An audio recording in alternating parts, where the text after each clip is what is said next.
Le titre de ce livre, c'est L'homme spirituel. Il est écrit par le bien-aimé frère Watchman Nee. Nous sommes présentement à la 3e grande partie de ce livre, chapitre 1 de cette 13e grande partie. Nous sommes au chapitre 1 de cette 3e grande partie de ce livre. Chapitre 1, petit 3. Chapitre 1 de cette 3e grande partie, petit 3. Par ces passages, nous commençons à discerner la préoccupation particulière de Dieu pour notre corps. Le corps est la sphère d'opération du péché. Si l'homme est devenu un esclave du péché, c'est parce que le corps en est la marionnette. Mais dès l'instant où le corps n'est plus au service du péché, la personne cesse d'être son esclave. Un homme ainsi affranchi du péché fait l'expérience de la libération de son corps, de la puissance et de l'influence du péché. Le but de la crucifixion du vieil homme est de libérer le corps de la tyrannie du péché. Une fois crucifié, le vieil homme, en parenthèse, partenaire du péché, une fois sa place occupée par le nouvel homme, la puissance du péché sur le corps est brisée parce que sans la collaboration du vieil homme, le péché ne peut pas utiliser directement le corps. Il faut souligner que la délivrance de la puissance du péché ne signifie pas autre chose que la libération de notre corps. Mais la vie de l'âme sur laquelle nous nous appuyons n'est pas encore liquidée. Si nous regardons la victoire sur le péché comme le sommet de notre existence, nous ignorons le fait qu'au-dessus du péché se trouve l'âme naturelle qui a besoin d'être traitée tout autant que le corps. L'odyssée du croyant sera fatalement une expérience creuse s'il ne connaît en fait de suspension d'activité que celle du corps et ignore la répudiation de la vie propre de l'âme.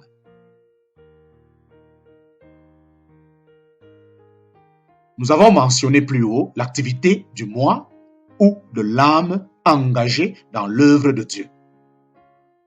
Le corps peut bien être livré à la flétrissure, mais l'âme reste en pleine activité. Elle peut s'exprimer de différentes manières, mais elle est invariablement centrée sur la vie propre. Les croyants qui vivent de leur âme inclinent soit du côté de leur volonté, soit du côté de leur intelligence, soit du côté de leurs sentiments. Malgré les différences dans l'apparence extérieure, intérieurement, c'est leur étroit attachement à leur âme qui les caractérise tous. Ceux que leur disposition incline vers la volonté marcheront au gré de leurs préférences et refuseront la volonté de Dieu.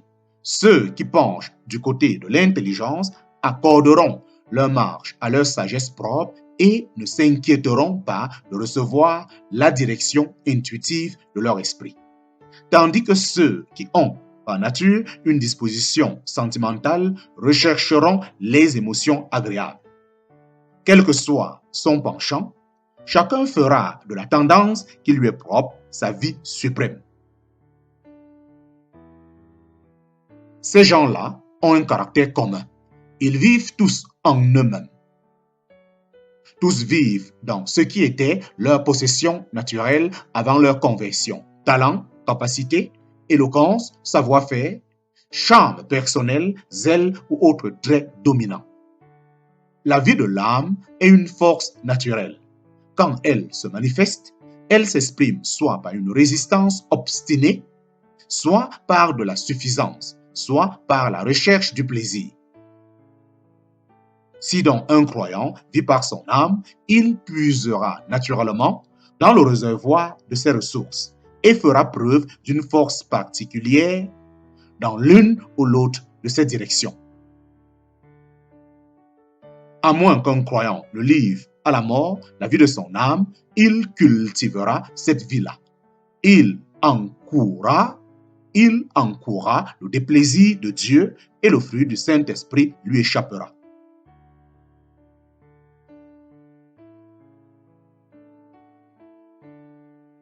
L'âme, une vie. L'âme, une vie. L'âme, une vie. Quand nous disons que l'âme est la vie naturelle de l'homme, nous entendons quelle est la puissance qui nous maintient vivants dans la chair. Notre âme est notre vie. C'est la vie que les êtres humains ont en commun avec d'autres créatures vivantes. C'est la puissance que nous possédons naturellement et par laquelle nous vivons avant notre régénération. Le dictionnaire grec donne comme sens originel du mot péché, vie animale, en sorte que la vie de l'âme est ce qui fait de l'homme une créature vivante. Elle appartient à ce qui est naturel. Bien que cette vie de l'âme ne soit pas nécessairement mauvaise, elle demeure cependant naturelle. C'est la vie de l'homme. Elle est peut-être bonne, aimable et humble, elle n'en est pas moins humaine. Or, cette vie est tout à fait distincte de la vie nouvelle que le Saint-Esprit nous donne à la nouvelle naissance. En parenthèse, que l'Esprit nous impartit. C'est la vie incréée de Dieu. L'autre n'est que la vie de l'homme, la vie créée. Le Saint-Esprit nous gratifie d'une capacité surnaturelle. L'autre vie n'a que la capacité naturelle. Le Saint-Esprit nous donne le Zoé, l'autre est le péché. La vie est cette puissance au-dedans de l'homme qui anime chaque membre de son corps. Ainsi, cette capacité psychique trouve à s'exprimer par l'activité physique du dehors. L'activité extérieure est simplement l'effet de la puissance intérieure.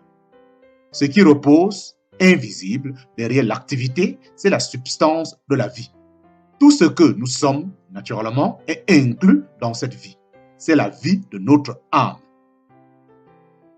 L'âme et le péché. L'âme et le péché. C'est la vie de l'âme qui fournit l'énergie pour l'exécution de tout ce qui est commandé. Si c'est l'esprit qui tient les rênes, l'âme serait dirigée par l'esprit pour mettre à contribution sa volonté, en parenthèse, celle de l'âme, pour qu'elle prenne une décision ou entre en action en faveur de ce que l'esprit désire. Mais si c'est le péché qui tient les rênes, l'âme sera induite par le péché à prendre une décision ou à entrer en activité selon ce que le péché désire. L'âme travaille selon le maître qui la domine, car sa fonction est d'exécuter des ordres. Avant la chute de l'homme, elle engageait sa puissance dans la direction donnée par l'esprit, mais après la chute, elle subit complètement la contrainte du péché. Parce que l'homme fut transformé en un être charnel, ce péché qui régna plus tard dans le corps devint la nature de l'homme, asservissant son âme et sa vie et l'obligeant à marcher dans ses voies. Nous traitons souvent comme synonymes la vie et la nature, comme si les deux termes avaient le même sens. Strictement parlant, ils sont différents. Le mot vie a un sens plus large que le mot nature. Chaque vie possède sa nature propre. C'est le principe naturel de l'existence. La vie a certaines dispositions et certains désirs. Quand nous sommes encore pécheurs, c'est l'âme qui est notre vie et c'est le péché qui est notre nature. Nous vivons par notre âme et de ce fait, notre vie présente une disposition et des désirs qui la portent vers le péché. Pour exprimer la même chose en d'autres termes, ce qui détermine notre marche, c'est le péché, mais ce qui nous fournit la force nécessaire à cette marche, c'est l'âme. Notre nature de péché prend l'initiative, mais c'est la vie de l'âme qui fournit l'énergie nécessaire à l'exécution. Telle est la situation d'un incroyant.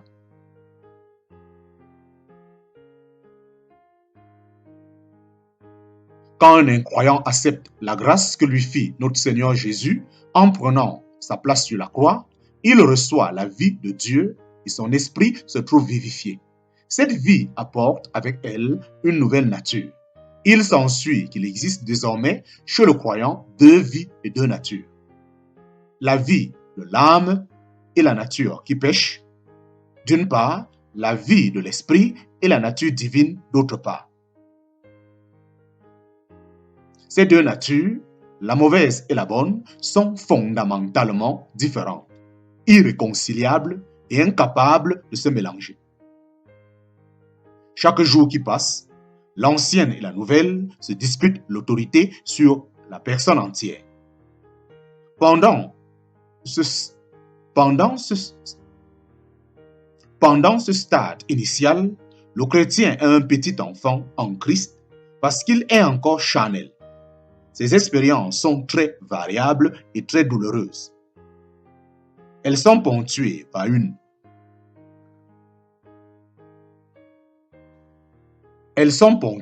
une suite de succès et de revers.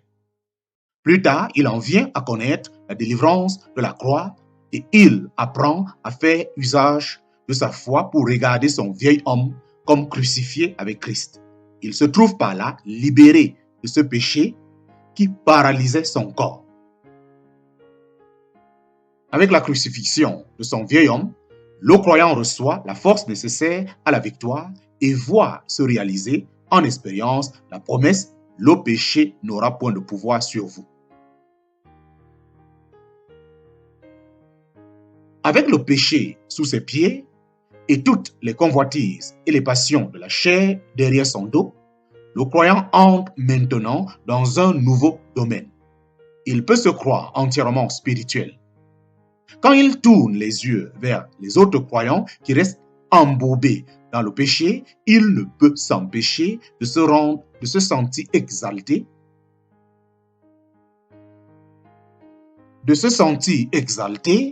et se demande comment il a pu atteindre le sommet de la vie spirituelle. Il réalise bien peu que loin d'être complètement spirituel, il est demeuré charnel. Il est encore un chrétien charnel ou psychique.